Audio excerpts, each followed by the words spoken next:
Because the silent treatment is punishment. It needs to be looked at for what it is. They are manipulating you to regain control because they want to punish you for doing something that they won't tell you you did. If something unsettles them and in a means to control power, they shut down and don't communicate properly, that is a red flag that needs to be looked at. It's the same as if someone yelled and verbally abused you. They're just drawing back how they act so you feel distant from them. It's different packaging, but it's incredibly immature.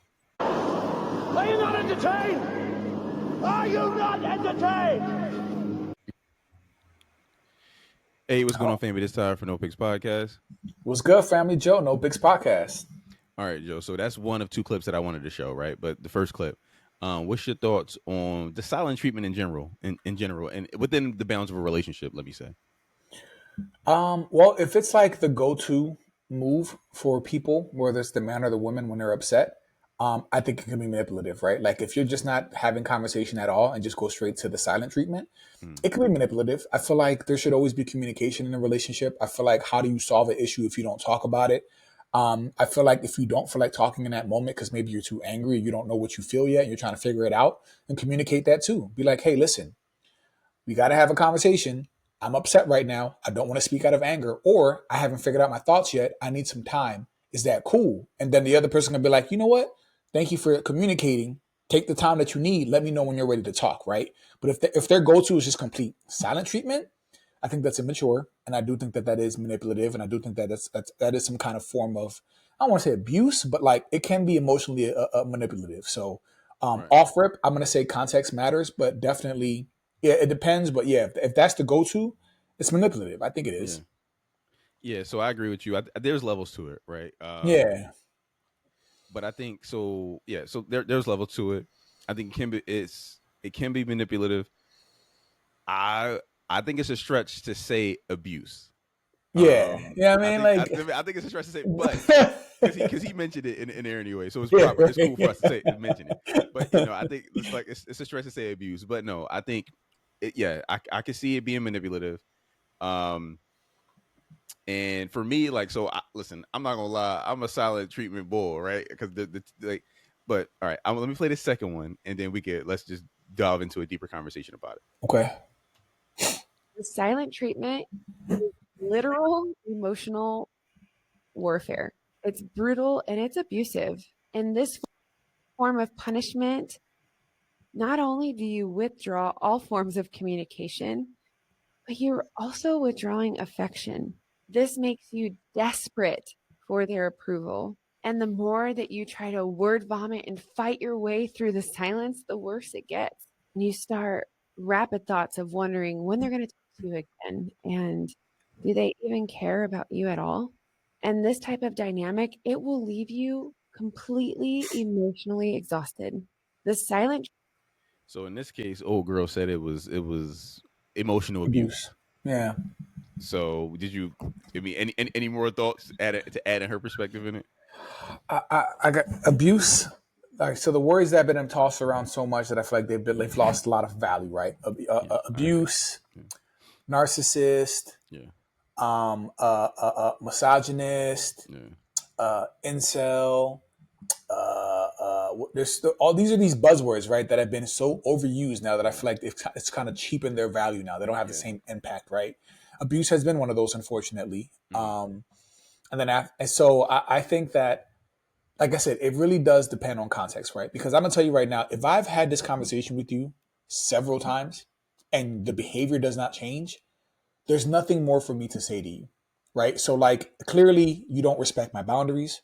Clearly what I feel does not matter, or you're just, I can't say retarded anymore, right? Or you're just slow or special and something's not catching on. But like for me, I know that once we've had this conversation so many times and the behavior doesn't change, I have nothing to say to you. You know what I mean? At that point, I feel disrespected. I feel like, okay, my feelings don't matter. So I don't say anything, because if I say something, it's going to be sarcastic, or it's going to be speaking out of anger, or it's going to be something that she's not going to want to hear, right? So it really does depend. Like, did we have this conversation several times and she just didn't listen and act like she was dumb? You know what I'm saying? Like, because I'm thinking about the chick in the video. Like, did he try to communicate with you and you just, every time he told you what his boundary was, you just ignored it? Yeah. Like, what is the context? What led up to this moment? Because if she forgets to make my plate or make his plate, hypothetically, he gives her the silent treatment for the rest of the evening because she didn't make his plate or she didn't cook something to the. There are definitely dudes who will be on some weird stuff. I want to throw that out there. Some dudes are just weird. Like, and I know some of these dudes, like, they're just weird, right?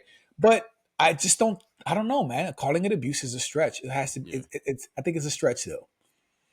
Yeah, no, you're not gonna get me to say abuse, but I will say this. So look, as a dude that does and has employed the silent treatment, right? There's two different reasons I do it. One is because nasty things have already been said, and if we continue to have conversations, I'm only gonna hit below the belt. Right. So for me, like I'm kind of I don't know, like I'm not the most emotional dude, right? Like I guess chicks would say like I'm not emotionally available as much as they say that they want, even though we discussed before that they really don't want emotionally available men. But pretending that that's the case.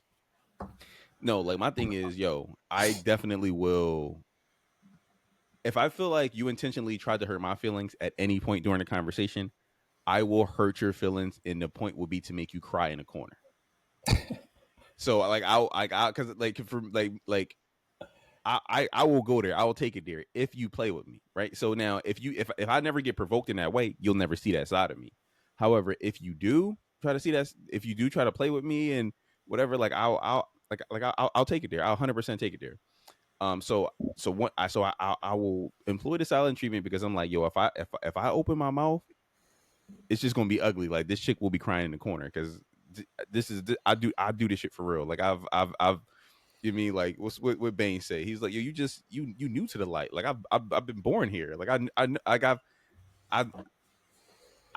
know how to get nasty in arguments, right? So that's why I try not to.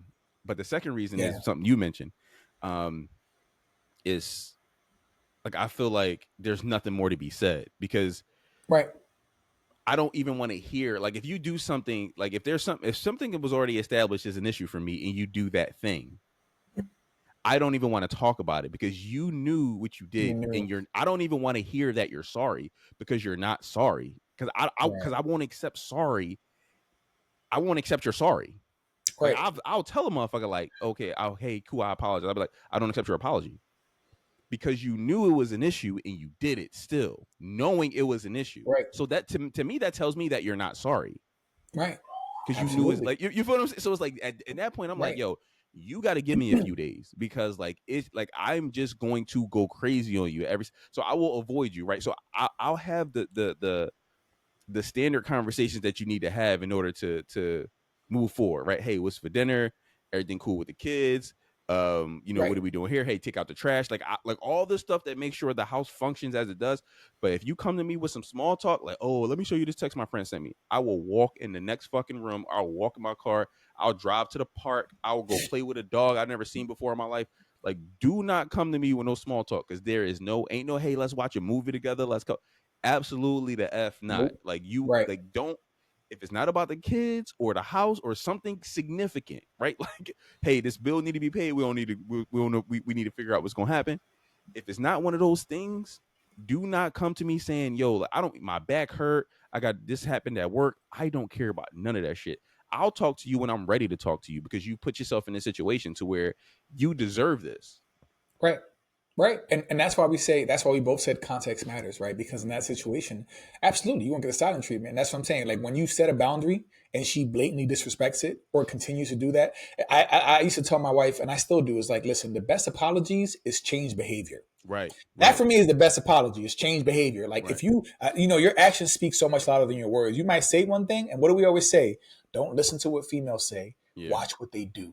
And I'm still big on that, Ty. Like I'll tell all these men, bro, don't listen to what they say. Watch what they do. Right. So in that moment, yeah, right. I wouldn't have nothing to say too.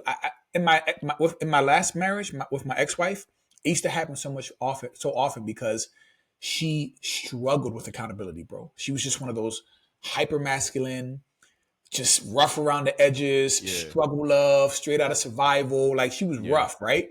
And she would not apologize. She would be like, oh, I stand corrected.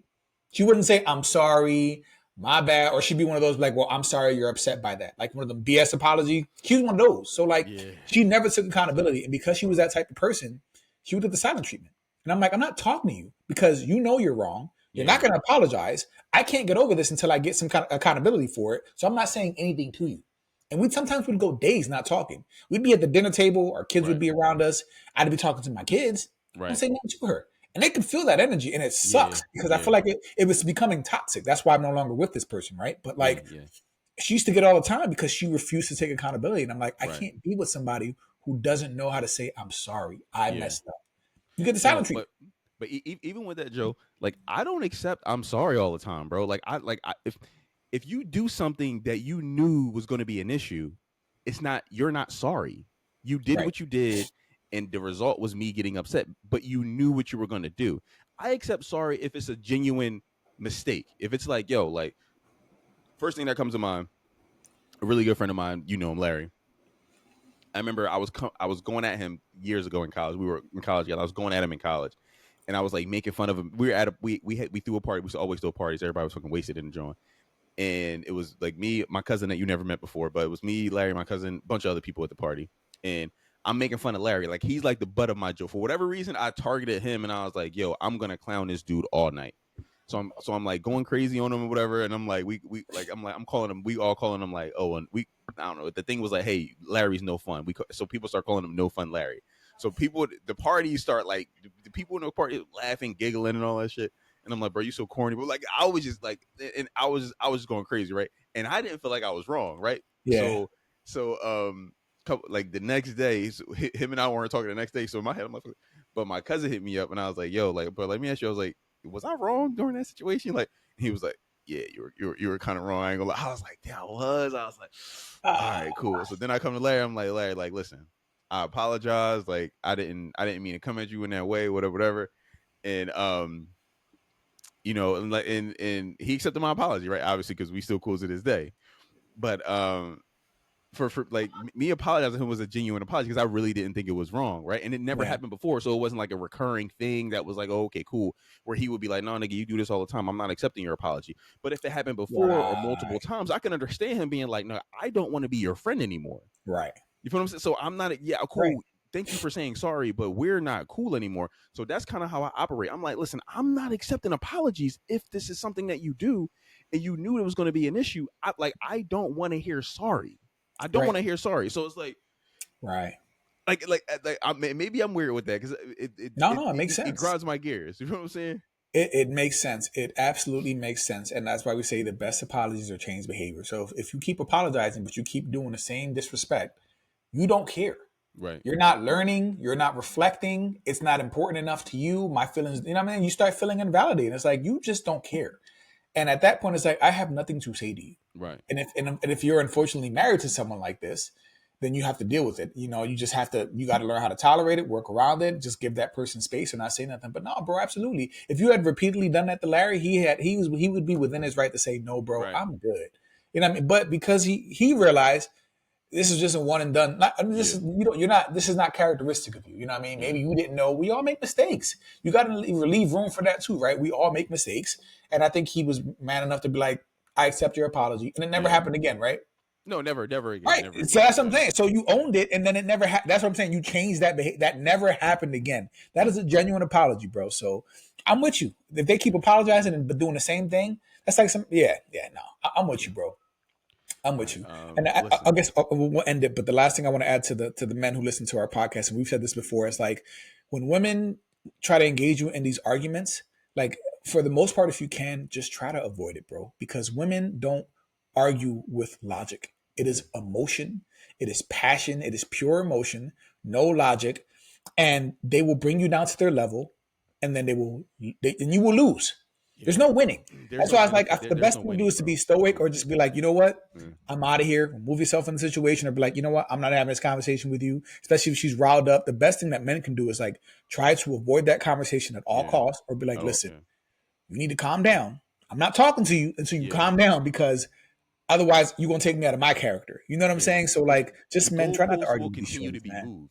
Like you can argue with her on her terms, but it's futile because they'll keep changing. Like if you press her in a point, she will change the point. They always change the goalpost. You can never win. They always move the goalpost. Always move the goalpost. Always. That's why it's like, don't even engage, bro. Like Just don't. Just don't. If possible. Sometimes it's not always possible, but don't even engage with them, bro. They don't argue in logic. They just don't. But now we see if you give her the silent treatment, you're emotionally abusing her. You're a narcissist. You're abusive. God, Lord have mercy, bro. We can't win, bro. That's why I was like, if you can't win, so just don't even engage, bro. You're not gonna win, bro. All right, listen. Let us know what y'all think, family. Like, comment, subscribe, and until next time. Until next time.